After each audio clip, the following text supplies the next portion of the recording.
Sementara itu, wacana Wali Kota Bandung, Ridwan Kamil, untuk melarang penggunaan styrofoam terus bergulir. Bahkan mulai tanggal 1 November mendatang, penggunaan styrofoam untuk kemasan makanan di Kota Bandung akan dilarang.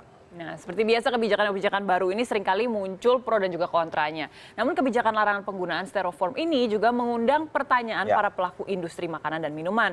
Mereka ini bertanya, apakah sebenarnya motivasi dari kebijakan ini? Betul.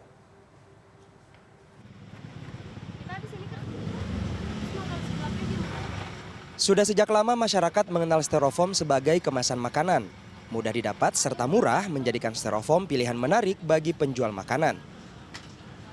Himbauan Wali Kota Bandung melarang penggunaan styrofoam ini ditujukan tidak hanya bagi pedagang kaki lima, namun juga industri makanan nasional.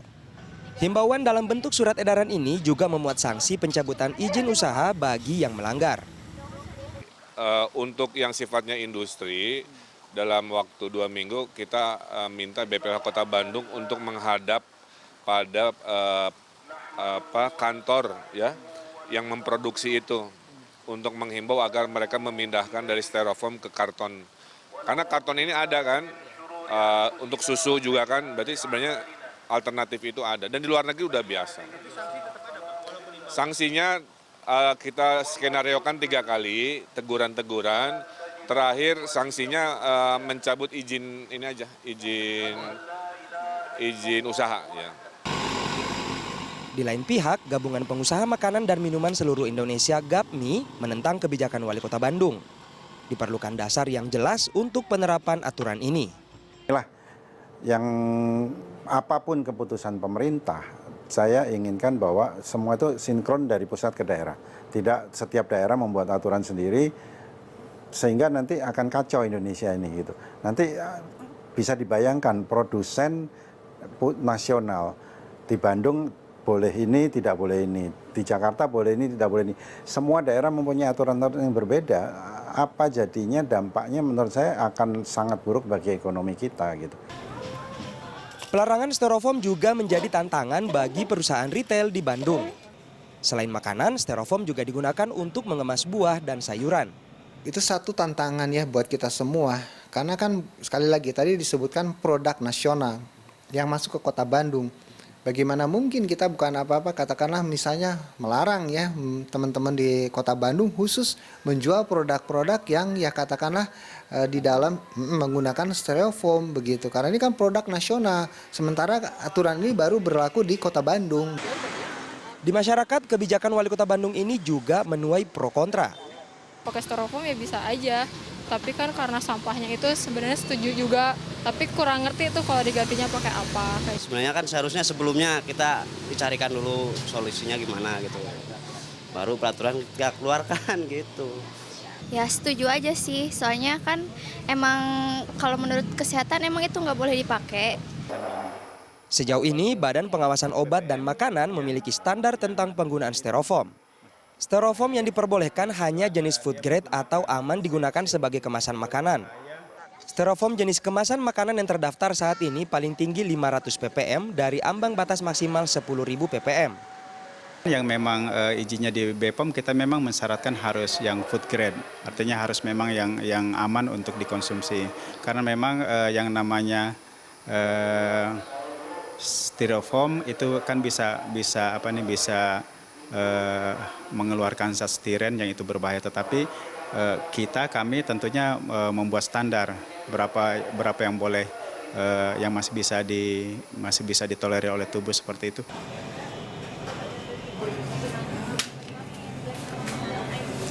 $2,7 ton sampah di Bandung berasal dari styrofoam.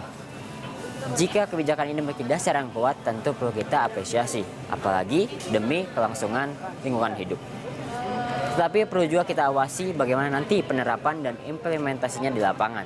Jangan hanya menjadi kebijakan popularitas semata. Artabima Aditya, Bandung.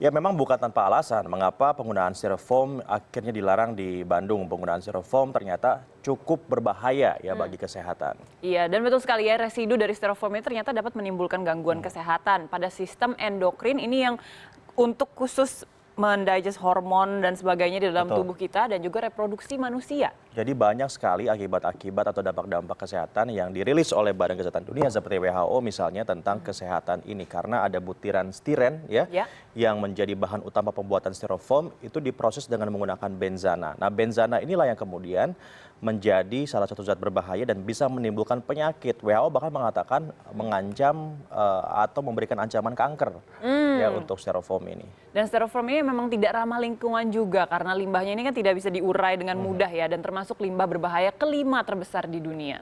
Ya, residu styrofoam dapat menimbulkan gangguan kesehatan pada sistem tadi yang sudah Sheryl sebutkan ya, endokrinologi dan juga reproduksi manusia. Bagi wanita juga bisa mengganggu siklus menstruasi. Ini bahaya sekali karena itu berhubungan dengan hormon itu tadi ya. Nah ini hal yang juga harus diingat oleh pemirsa di rumah bahwa sebetulnya styrofoam ini awalnya ditujukan untuk membuat makanan tetap pada suhunya, tapi untuk makanan yang dingin. Oh, jadi bukan makanan panas. Bukan makanan panas. Untuk makanan panas bahkan sangat tidak dianjurkan karena ketika makanannya panas, zat polisterin tersebut akan mudah untuk masuk ke makanan sehingga menjadi racun. Satu, tidak boleh panas, kita kan suka itu ya bubur, kemudian juga nasi goreng, panas, nasi goreng dan lain sebagainya dikemas dalam bentuk styrofoam panas dan juga tidak boleh makanan yang berlemak. Lemak juga akan mudah mengikat polisterin tersebut untuk masuk ke makanan dan menjadi racun bagi tubuh. Wah, itu harus diingat sekali berarti ya. Baik Prabu, sampah plastik yang disumbang ini dari penggunaan styrofoam ternyata cukup banyak dan faktanya sedikitnya 8 juta ton sampah plastik ini memenuhi lautan. Coba kita lihat ya, kita punya satu grafik atau visual yang bisa Anda sama-sama lihat ya. Di sini kita perhatikan ini merupakan data yang kita rilis dari Journal Science of Medicine yang mencatat setiap tahun sedikitnya 8 juta ton sampah plastik berakhir di laut. Nah, angka ini setara dengan produksi sampah plastik di Indonesia ya yang sejauh ini memang cukup tinggi. Ya, di seluruh dunia juga bahkan. Nah, baik di darat maupun di laut ini sampahnya segini ya. Dan jika kondisi ini dibiarkan, jumlah plastik yang lolos ke laut ini bisa naik hingga 10 kali lipat di tahun 2025.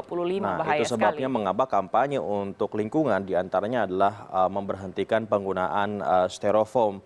Bagi beberapa produsen makanan besar, restoran besar misalnya ya, 2-3 tahun yang lalu bahkan sudah diancam oleh WHO, lalu kemudian mengganti kemasan makanannya dari styrofoam menjadi kemasan kertas. Ya. Kita juga sering melihat barangkali 3-4 tahun yang lalu masih menggunakan styrofoam, tapi sekarang sudah menggunakan kertas. Karena memang bahaya selain kesehatan, kemudian juga residunya atau sampahnya ini yang susah diuraikan. Ya, walaupun dimulai dari Bandung tidak apa-apa juga sih. Dimulai dari Bandung kemudian seluruh Indonesia bisa menjadi lebih sehat kan kalau misalnya ini bisa diterapkan di seluruh Indonesia, tidak hanya di daerah saja. Setuju. Namun tadi yang sempat juga diutarakan oleh koresponden kita bahwa jangan sampai ini merupakan kebijakan populer semata begitu ya, tetapi juga harus menjadi sebuah kebijakan yang betul-betul bisa menjadi solusi kompromi antara industri dan juga masyarakat. Saya setuju sekali.